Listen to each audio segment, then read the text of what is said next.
OK. Donc, la première question est posée au Parti social-libéral. Oui.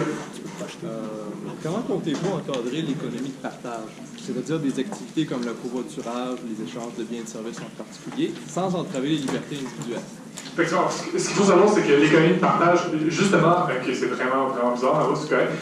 En fait, l'économie de partage repose justement sur les libertés individuelles. Ce qu'il faut comprendre, c'est que justement, à la lueur de peut-être d'autres partis qui veulent absolument que l'État contrôle toute l'économie au complet, nous, ce qu'on dit, c'est que l'économie de partage, c'est bien. Mais attention, il faut justement que ça se fasse dans le respect des travailleurs. Il faut que ça se fasse dans le respect des travailleurs, non seulement ici, localement, mais également partout à travers le monde. Donc, évidemment, l'économie de partage, vous allez constater que nous allons faire une planification tellement bien faite de justement l'encadrement qui va se faire par rapport au traité de libre-échange qu'on signe, par exemple, qui va justement permettre aux travailleurs locaux ici d'exporter leurs produits partout à travers le monde. Donc, c'est littéralement de s'ouvrir la porte partout à travers le monde. Et ça, le libre-échange, c'est exactement ce que ça va se faire. Donc, justement, il faut l'encadrer. Et ça, pour ce faire, il va y avoir un comité qui va se pencher sur la question et qui va se dire, merci beaucoup Virginie Bosset, à la suite. Donc, on va procéder au débat de 1 minute. Ça, c'est tout le monde. Oui, le débat plus fort. Mais ça, dans le fond, merci beaucoup pour cette aide. Mais c'est quel type d'encadrement? Moi, je comprends pas. Est-ce que c'est punitif? Tu sais, dans le fond, le PSL revendique de vouloir la liberté positive, mais est-ce qu'il voudrait mettre sur pied des inspecteurs du partage? Dans le fond, ce qui arrive, c'est qu'on va taper sur les doigts du méchant citoyen qui souhaite simplement profiter des choses qu'il a acquises via un dur travail. Tu sais, ça ne marche pas vraiment. En fait, de permettre justement aux consommateurs de pouvoir avoir une beaucoup plus grande marge de manœuvre pour acheter des produits que lui, il veut, et ensuite, encore plus, le permettre de lui bâtir son entreprise et de pouvoir s'exporter partout à travers le monde dans justement des encadrements qui ne lui permettent pas littéralement de c'est quoi ça? 10 secondes. OK. Et de justement lui permettre de s'exporter partout à travers le monde et de s'encadrer par rapport à ça. C'est dans l'optique que nous, on... Donc, merci beaucoup. On va passer à la deuxième question. Donc, la question est pour le Parti Économie verte. Je me demandais, en regardant votre plateforme, est-ce que vous ne pensez pas qu'en limitant à ce point les entreprises à avoir des relations économiques avec l'extérieur, vous n'allez pas créer une genre de récession du pays? En fait, nos entreprises, on ne les force pas à avoir des relations avec l'extérieur. C'est vraiment l'État qui va s'assurer que les entreprises fassent leur marché. On va avoir surtout des grosses entreprises plus sociétés d'État qui vont travailler avec l'extérieur pour le marché et avoir un libre marché avec les pays alentours. Mais les entreprises à l'interne sont beaucoup axées sur la création dans le but de l'utilisation et non la création dans le but de produire de l'argent et de faire des profits. Donc, on ne vise pas une entreprise privée à la recherche de l'argent, si on veut. On recherche vraiment des entreprises qui vont chercher à répondre aux besoins sociaux, à répondre aux besoins de la société, de l'île directement, puis de ne pas produire trop pour rien. Oui, à avec les débats d'une minute. Moi, j'aimerais compléter aussi en disant qu'il y a beaucoup de personnes qui pensent que une socialisation des moyens de production, c'est un peu, ça limite l'accès à l'international à l'économie. Mais en fait, aussi, il faut comprendre que l'avantage de ce qu'on planifie avec ça, c'est que justement, tout ce qui va résulter de la production va retourner à la communauté, va retourner à la société. Et c'est justement, il ne faut pas avoir peur de l'intervention de l'État dans les moyens de production à ce niveau-là, parce que justement... Un instant, si je peux me permettre, il y a aussi un point dans la nouvelle plateforme de l'économie verte qui dispose justement du fait que les petites et moyennes entreprises vont être privilégiées à s'exporter partout à travers le monde dans des contrats de libre-échange. Et ça, ce que ça risque de créer, je ne sais pas si vous avez eu des cours d'économie, mais ça risque de créer la compétition déloyale. Je ne sais pas si vous avez déjà entendu parler de ça. Si on favorise certaines entreprises à vouloir s'exporter partout à travers le monde, à partir de ce moment-là, ben, écoutez, on n'est plus intègre par rapport à nous-mêmes et par rapport aux autres. On appelle ça l'égalité des chances. On permet aux entreprises... Je suis le premier à le savoir. Merci beaucoup. Donc, on va présenter on va se procéder à la troisième question. Ça va vite, non? J'ai une question pour le Parti prolétarié. C'est pas moi? Non? Moi, j'ai une question. Votre promesse d'établir des grades de rémunération ne va-t-elle pas à l'encontre de l'égalité salariale prônée par le communisme? Non, ok. Pour commencer, dans le fond, je ne sais pas si tout le monde est au courant de ce qu'on veut faire avec les grades de rémunération. C'est qu'à la base, ce qu'on propose, c'est 5 grades, dont le grade 1 commence à 18 ans. Dès que tu as 18 ans, tu as des moyens de vivre. À la suite de ça, il y a un comité qui est tiré au hasard, qui, eux, va établir si la production est suffisante pour pouvoir progresser à un grade supérieur. Il y a une égalité là-dedans, puisque tout le monde a accès également à la chance de graduer au niveau salarial, et sans, justement, ces paliers-là, justement, empêchent les inégalités au niveau de l'exploitation et des entreprises. C'est ça. Ben, pas vraiment. Parfait. Donc, on va procéder au débat. 1 minute. Ben, écoutez, le problème avec les strates, les grades, justement, c'est effectivement, le journaliste, il pose vraiment la bonne question. C'est justement, vous n'avez pas du tout répondu à la question, à savoir, hey, les inégalités sociales qui vont être créées, ils vont être créées, et qu'est-ce qu'on va faire à partir de ça? Est-ce qu'on va nécessairement. Il n'y aura pas d'inégalité sociale. Il va y en avoir des inégalités sociales. Il n'y en aura pas d'inégalité sociale parce que l'égalité des chances est là. Chaque personne va monter. Il n'y a aucun empêchement, il n'y a rien qui empêche une personne de graduer dans cette stratégie. Ça va créer de la compétition entre même le pays. Et ça, c'est ce que peut-être les autres électeurs ne comprennent pas, c'est que justement, une personne qui a un strat un peu plus fort va peut-être nécessairement lui dire à d'autres strats plus faibles de faire quoi que ce soit. Et rien va empêcher que les strats plus faibles vont pouvoir se démarquer et aller de l'avant. Et non, mais même en sortant de tout ça, là, tout le monde peut monter. Il y a un comité qui s'assure qu'il y a une parité, qu'il y a une égalité des chances dans la graduation, dans les grades. Et ces grades-là sont assurés, peu importe ta condition de vie, peu importe ta situation sociale, peu importe ton bagage social. Ok, ma question est pour le Parti inoxydable.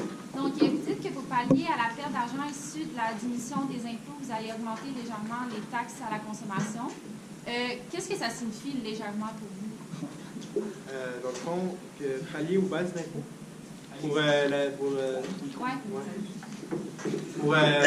C'est quoi, là, par rapport au fait qu'on veut baisser les impôts de la classe moyenne?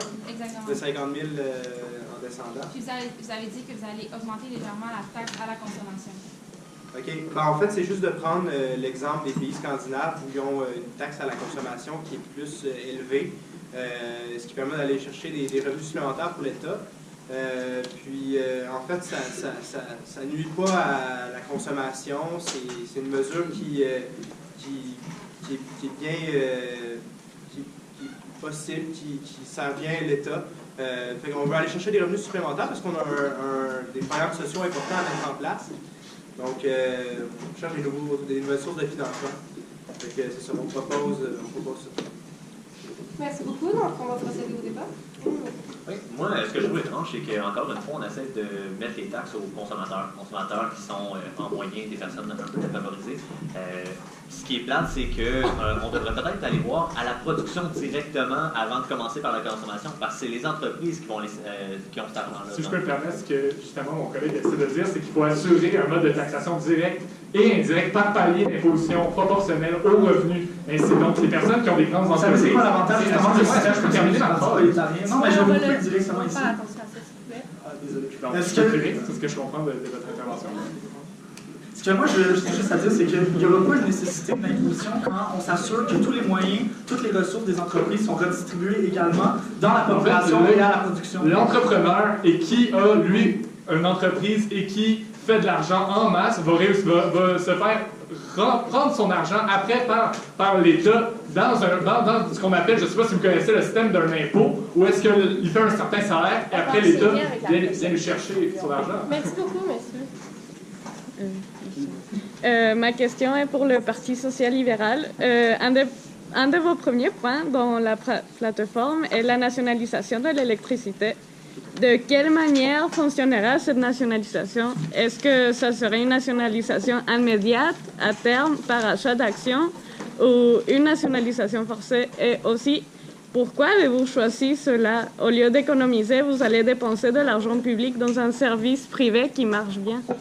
En fait, ce qu'on veut, merci pour votre question, c'est une très belle question. En fait, ce qu'on veut essayer de faire, c'est de justement, on considère que l'électricité, vous en utilisez, vous en utilisez, nous aussi on en utilise à chaque jour. C'est un besoin qui est essentiel. Et pour ce faire, il faut nationaliser ce besoin-là et il faut justement mettre en place des lois destinées aux entreprises afin d'assurer le respect des visées du développement durable et environnemental. Donc à partir de ce moment-là, on va se concentrer sur un type d'électricité qui nous plaît bien. On peut se fier peut-être au Québec. Et pour répondre à l'autre partie de votre question, effectivement, ça va se faire graduellement. Il ne faut pas se bousculer, il ne faut pas complètement bousculer le marché et la demande et l'offre. Effectivement, ça doit se faire par palier. Donc, on va faire ça graduellement, on va bien l'encadrer et avec ça, on va réussir à avoir une fierté nationale, c'est-à-dire notre électricité, et on va pouvoir la revendre ailleurs. Et contrairement aux autres, on ne va pas vouloir la garder juste pour nous. Nous, on va vouloir peut-être l'exploiter et encore plus que ça, c'est-à-dire la faire voyager partout à travers le monde parce que ça va être notre fierté à nous. Donc, c'est ce que j'avais à dire concernant la nationalisation de l'électricité. Mais on va y aller avec les débats. J'aimerais intervenir. Ça va venir. Oui, bon, donc moi je suis d'accord pour nationaliser le secteur électrique et des secteurs importants au niveau énergétique. Mais ce que je suis moins d'accord, c'est de nationaliser des pans entiers de l'économie, comme ce que propose le Parti prolétarien. Je trouve que c'est pas très réaliste. Comment on va faire pour avoir un État viable s'il n'y a pas une saine compétition avec le secteur privé? Je trouve que c'est douteux. Puis, tu sais, on l'a vu avec le temps, je veux dire, à travers les années, à travers l'expérience des différents gouvernements communistes qu'on a eus, que c'était un échec de collectiviser comme ça l'économie. Là, tu parles de privatisation. Je comprends pas. Je pense qu'on est tous d'accord sur la. Il a parlé de rendre ça, de faire de la compétition au privé. Oui, mais attends, ça ne veut pas dire qu'on est nationalisé, qu'on ne peut pas nécessairement faire de la compétition. Non, mais je pense que la vraie question derrière ça, c'est pas juste l'électricité, à quel point que c'est beau d'en faire tout. J'ai lu les plateformes, puis je vois rien qui protège l'environnement dans notre électricité. On parle des hydroélectricités. Merci beaucoup. On va enchaîner avec la prochaine question. Vous auriez dû avoir une question encore dans le thème de l'économie, mais vu votre coalition avec le Parti prolétarien, on va tout enchaîner avec la question de Sacha. Donc, ça va être une question pour la coalition présente. Vous serez d'accord avec moi qu'une économie libérale, c'est régulé par l'offre et la demande, comme l'a prouvé notre planète actuelle. Et pour combler une demande changeante de l'être humain, comment comptez-vous voir au-devant des désirs changeants des êtres humains si même ce matin, vous n'étiez pas sûr de quel chemin vous allez mettre?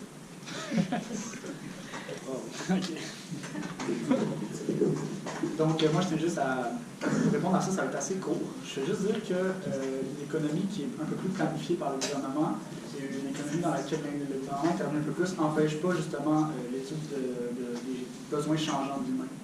Un membre d'une société va avoir des besoins, peu importe le système politique dans lequel il est, et le système qu'on propose va vraiment pouvoir suivre ces besoins-là, peu importe l'économie libérale. On va enchaîner avec le débat d'une minute. Juste pour revenir à l'autre question tout à l'heure, je trouve ça aberrant qu'on dise que dans notre plateforme, il n'y a pas d'aspects environnementaux. On a ici 6 points, là. Justement, juste sur les aspects environnementaux. Incitation aux moyens de transport électrique, développer les énergies renouvelables, développer un système de transport en commun, financement étatique, établir un plan de lutte au changement climatique, établir une politique par Mais votre électricité, il n'y a rien qui est dit sur la nationalisation. Là, c'est moi qui parle en ce moment. Fait que je voulais juste vous dire, on va se concentrer sur la question, s'il vous plaît. Oui, je vais juste peut-être. Partie de l'expérience. Non. On va passer à la prochaine question si vous avez rien à débattre sur le sujet. Alors, ma question est pour le Parti inoxydable. Dans votre plateforme, vous voulez un revenu minimum garanti. Et comment le gouvernement parviendra à financer ces mesures? Vous dites que les personnes vont prendre plus de risques avec cette initiative, mais est-ce qu'au contraire, cela ne va pas nuire au marché du travail et motiver les personnes à travailler moins ou même à ne pas travailler? Il est prouvé que le revenu universel garanti favorise l'entrepreneuriat. Ça a été instauré, par exemple, je pense, en Namibie, en Afrique. Puis les villages où ça a été instauré, les gens se sont mis à créer des entreprises puis à investir plus dans la société, créer des emplois avec ce revenu-là. De plus, comment on va financer ça? Le revenu universel garanti va se financer parce qu'on va nationaliser certaines compagnies d'État, ça va apporter des revenus supplémentaires. On va booster l'économie en baissant l'impôt de la classe moyenne, les impôts de la classe moyenne. On va ajouter des paliers d'imposition plus progressifs pour aller chercher plus d'impôts, puis c'est ça. Aussi, le revenu universel garanti, ça va être quand même facilement finançable parce que, en soi, on peut arriver à cette mesure-là en... Qu'est-ce que je veux dire? C'est beau, merci. Excellent.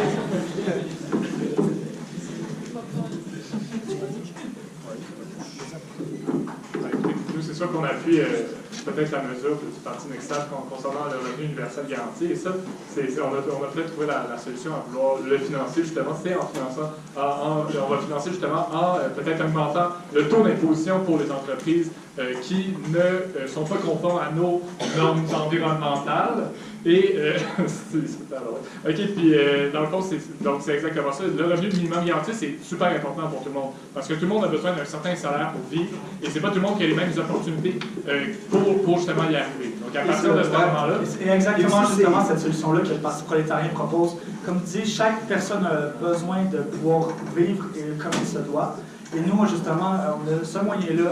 Avec la production, comment elle est répartie dans le système qu'on propose, c'est que 60% des ressources produites par une entreprise vont être mises dans une caisse nationale des salaires. Et c'est à ce moment-là que, justement, on va s'assurer. Justement, à ce moment-là qu'on va s'assurer qu'il y a tout le monde. OK, merci beaucoup. On va passer au prochain thème. On va passer au thème de la santé. Donc, la première question s'adresse à M. Joël. Donc, votre système de santé est basé sur les 3 I. Universalité, uniformité, unité, et supposément accessible pour tous.